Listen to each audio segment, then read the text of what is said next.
বন্ধুগণ, আজকে আমি পেঁপে আর ডিম দিয়ে দুর্দান্ত স্বাদের একটা মজার রেসিপি আপনাদের সঙ্গে শেয়ার করব। নমস্কার বন্ধুরা, আমি মুনমুন কিচেনে আপনাদের সবাইকে স্বাগত। প্রতিদিনের মতো দেখুন আজকে এসেছি একদম ভিন্ন ধরনের একটি রেসিপি নিয়ে। আজকে পেঁপে আর ডিম দিয়ে একটা দারুণ মজার রেসিপি আপনাদের সঙ্গে শেয়ার করব। তো তার জন্য প্রথমে যে আমি 3টে ডিম নিয়েছি, সেই ডিমগুলোকে প্রথমে সরিয়ে একটা সাইডে রেখে দিচ্ছি। আর এই যে একটা বড় পেঁপে নিয়েছি, এই পেঁপেটাকে আমি এবারে কেটে নেব। তো চলুন বন্ধুরা, এই কাজটা আমি শুরু করছি। তো আমি এখানে ছুরি দিয়ে কাজটা করছি। তো আপনারা চাইলে কিন্তু আপনারা নর্মাল যে বটি হয়, যেটা এভাবে মা ঠাকুমারা করতেন, সেইভাবেও আপনারা কেটে নিতে পারেন। তো প্রথমে একটা ছুরির সাহায্যে আমি পেঁপের গায়ের এই খোসাটাকে ছাড়িয়ে নিচ্ছি। রেসিপিটা খুবই সোজা, যে কেউ একবার দেখলে বানিয়ে নিতে পারে, তবে খেতে অসাধারণ লাগে। দারুণ মজার একটা রেসিপি, আর দারুণ পুষ্টিকর আর সুস্বাদুও হয় খেতে। তো পেঁপে স্বাস্থ্যের জন্য খাওয়া খুবই উপকারী। তো এখানে আমি একটা বড় সাইজের পেঁপে নিয়েছিলাম, কিন্তু তার আমি অর্ধেকটা পেঁপে দিয়ে রান্নাটা তৈরি করব। তো আমি সব পেঁপেটা দিচ্ছি না, আমার পরিবারের সদস্য সংখ্যা অনুযায়ী আমি এখানে অর্ধেকটা পেঁপে নিয়েছি। আপনারা চাইলে পুরোটা দিয়েও রান্নাটা করতে পারেন। এবারে পেঁপেটার মধ্যে যে দেখুন এই যে শাঁসটা থাকে, এটার জন্য পেঁপেটা কিন্তু তেতো লাগতে পারে। তাই একটা চামচ দিয়ে পেঁপের মধ্যে এই যে শাঁসটা থাকে, এটা কিন্তু এইভাবে ছাড়িয়ে নেবেন, তাহলেই পেঁপের তরকারিটা খেতে ভালো লাগবে। নচেত এই যে শাঁসটা থাকে, এটা যদি রয়ে যায়, এখানে কিন্তু পেঁপেটা একটু তেতো লাগতে পারে। অফ ক্যামেরাতে আমি 4টে পেঁপের টুকরো নিয়েছিলাম, 4টেই কিন্তু এইভাবে ছাড়িয়ে নিয়েছি। এবারে খুব সুন্দর করে পেঁপেগুলোকে ছোট্ট ছোট্ট করে ডুমো ডুমো করে কেটে নিচ্ছি। পেঁপের সাইজটা আপনারা দেখে নিশ্চয়ই বুঝতেই পারছেন, খুব যে ছোট হবে তাও নয়, আর খুব যে বড় হবে তাও নয়। ছুরির সাহায্যে আমি ডুমো ডুমো করে পেঁপেগুলোকে কেটে নিয়েছি। আর পেঁপে দিয়ে ডিমের এই রেসিপিটা খেতে এত সুন্দর লাগে যে আপনারা কেউ বিশ্বাসই করবেন না। তো এবারে দেখুন বাকি যেটা রয়েছে আমি অফ ক্যামেরায় কেটে নিয়েছি। তো এখানে সব কটা পেঁপে আমি এরকম ডুমো ডুমো করে কেটে নিয়েছি। এবারে এর মধ্যে আমি দিয়ে দেবো আলু।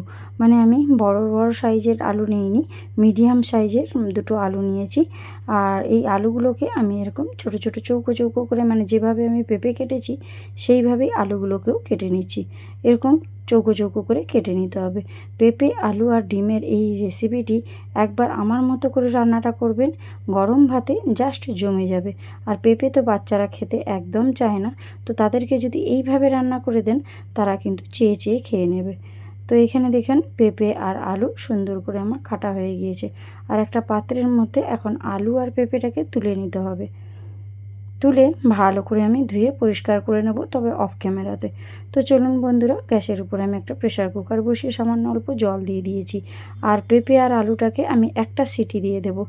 এতে করে রান্নাটা তৈরি করতেও খুব সুবিধে হবে, খুব কম সময়ে রান্নাটা তো হয়েও যাবে। আর জলের মধ্যে 1 চামচ স্বাদ মতো লবণ, একটু হলুদের গুঁড়ো দিয়ে দিলাম, এতে কালারটা খুব সুন্দর আসবে। নাড়াচাড়া করে প্রেসার কুকারের ঢাকনাটা আমি লাগিয়ে দিচ্ছি।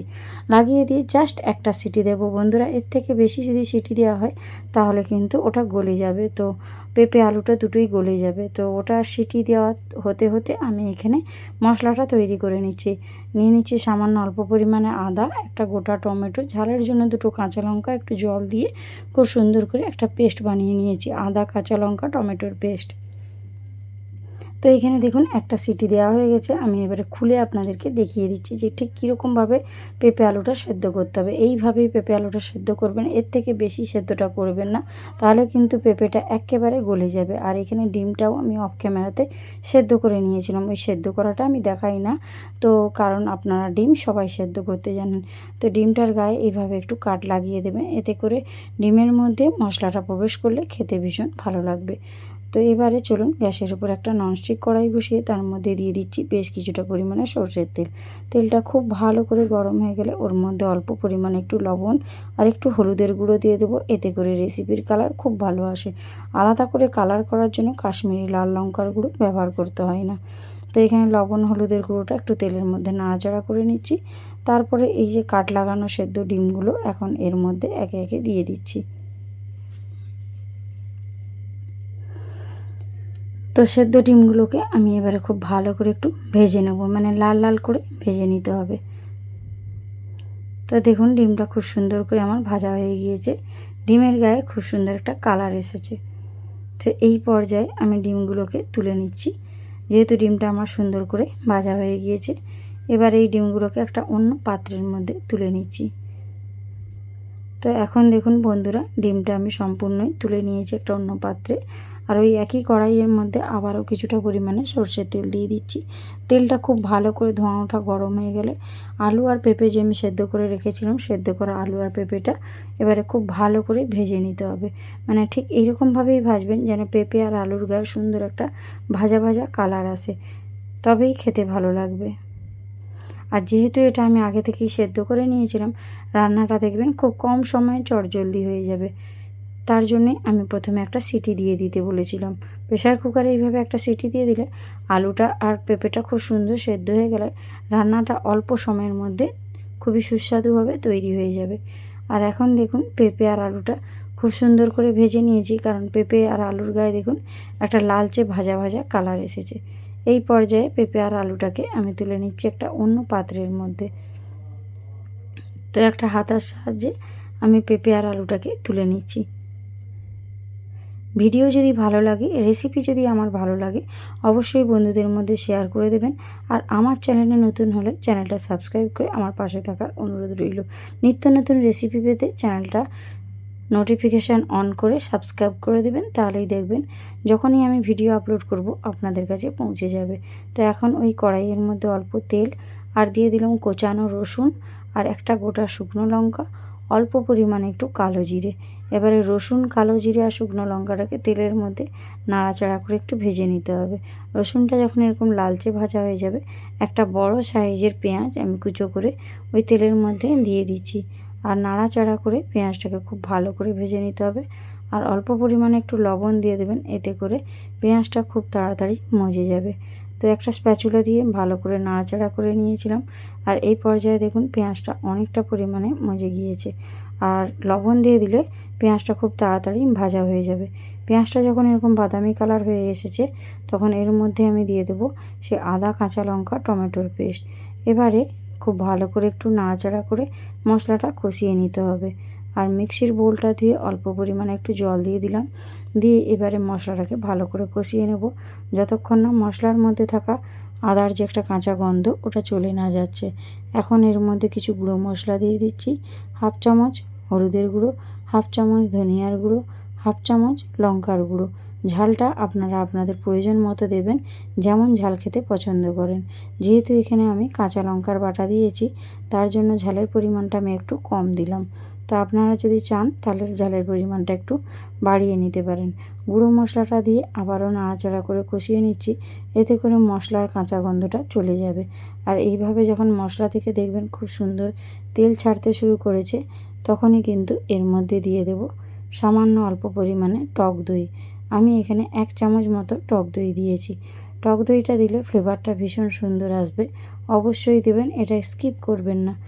পুরো ভিডিওটা আগে প্রথমে দেখবেন, তারপর তৈরি করবেন, নচেত আপনারা ঠিকঠাকভাবে রেসিপিটা তৈরি করতে পারবেন না, তখন স্বাদ খুব একটা ভালো হবে না।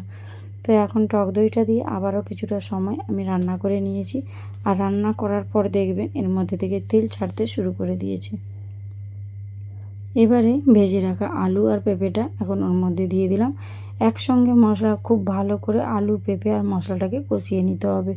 আর যেহেতু আমি আগে থেকেই আলু পেঁপেটা সেদ্ধ করে নিয়েছিলাম, দেখবেন এই আলু আর পেঁপে সেদ্ধ করার জন্য আলাদা সময় আপনাদেরকে দিতে হবে না। তো খুব সুন্দর করে মশলা দিয়ে আমি আলু আর পেঁপেটাকে কষিয়ে নিতে, মশলা থেকে এই পর্যায়ে দেখুন তেল ছাড়তে শুরু করে দিয়েছে। তার মানে কষানোটা খুব সুন্দরভাবে হয়ে গিয়েছে। আর এর থেকে বেশি আর কষাতে হবে না। তো এই পর্যায়ে একটু ঢাকনা দিয়ে দেব।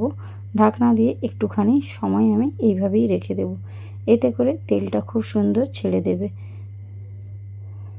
এবারে আবারও একটু স্প্যাচুলা দিয়ে নাড়াচাড়া করে আপনাদেরকে দেখিয়ে দিলাম, দেখুন মশলার মধ্যে একটুও জল নেই, সম্পূর্ণ তেলের মধ্যে আমি এইভাবে একটু কষিয়ে নিয়েছিলাম। এবারে এখন দিয়ে দিচ্ছি 1 বাটি মতো জল। জলটা একটু কুসুম গরম দেবেন, তাহলে রেসিপির স্বাদটা ভীষণ ভালো আসে। তো আপনারা কে কেমন গ্রেভিটা রাখতে চান সেই অনুযায়ী জলের পরিমাণটা একটু দেবেন।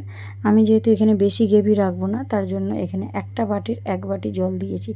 জল দিয়ে আমি ভেজে রাখা সেদ্ধ ডিমগুলো ওই মধ্যে দিয়ে দিচ্ছি।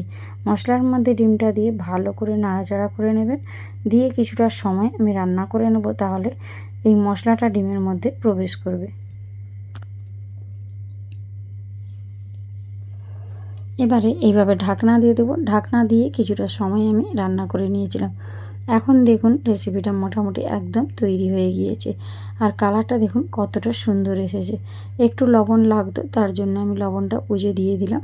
সামান্য অল্প একটু দিয়ে দিলাম চিনি। আর এখন যেটা দিয়ে দেবো ফ্রেশ ধনেপাতার কুচো। আর এখন দিয়ে দেবো সামান্য অল্প পরিমাণে গরম মশলার গুঁড়ো। এতে করে রেসিপির স্বাদ খুব সুন্দর আসে। এবারে সব কিছু উপকরণ দেওয়া হয়ে গেলে খুব ভালো করে নাড়াচাড়া করে মিশিয়ে নিতে হবে। আর এটা কিন্তু আর বেশি ফোটাবো না। যেহেতু সব কিছু উপকরণ দিয়েছি, কিছুটা সময় একটু রান্না করে গ্যাসের ফ্লেমটা আমি বন্ধ করে দিয়েছি। তো এই পর্যায়ে দেখুন গ্যাসের ফ্লেমটা টোটালি বন্ধ করে দিয়েছি। এখন দিয়ে দেবো সবার শেষে 1 চামচ মতো ঘি। ঘিটা অবশ্যই দেবেন, তাহলে দেখবেন এর স্বাদ একদম অন্যরকম হবে। তো ঘিটা দিয়ে নাড়াচাড়া করে নিয়েছি আর গ্যাসের ফ্লেমটা এখন টোটালি বন্ধ করে দেব। আর এর থেকে ফোটাবো না, কারণ ঘি দিয়ে যদি একটু ফুটিয়ে দেন ঘিয়ের স্বাদটা চলে যায়। তো এবারে গ্যাসের ফ্লেমটা বন্ধ করে দিয়েছি আর ডিম আলু পেঁপের রেসিপি আমার সম্পূর্ণ রেডি হয়ে গিয়েছে। তো রেসিপি কেমন লাগলো জানাতে একদম ভুলবেন না। আর রেসিপি ভালো লাগলে বন্ধুবান্ধব আত্মীয় স্বজনের মধ্যে শেয়ার করে দেবেন। এবার একটা পাত্রের মধ্যে আমি এই তরকারিটা সার্ভ করছি। দেখুন, দেখে নিশ্চয়ই বুঝতেই পারছেন যেমন দেখতে সুন্দর হয়েছে খেতেও ততটাই লোভনীয় হয়েছিল। তো আজকের এই সহজ সরল এই সাধারণ রেসিপিটা এইভাবে রান্না করলে খেতে অসাধারণ লাগে।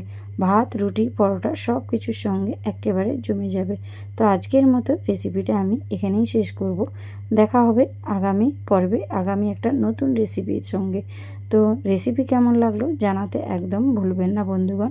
আমি একটু তুলে আপনাদেরকে দেখিয়ে দিচ্ছি, দেখুন দেখতে কতটা সুন্দর হয়েছে। তো আজ আসি বন্ধুরা, টাটা, বাই বাই।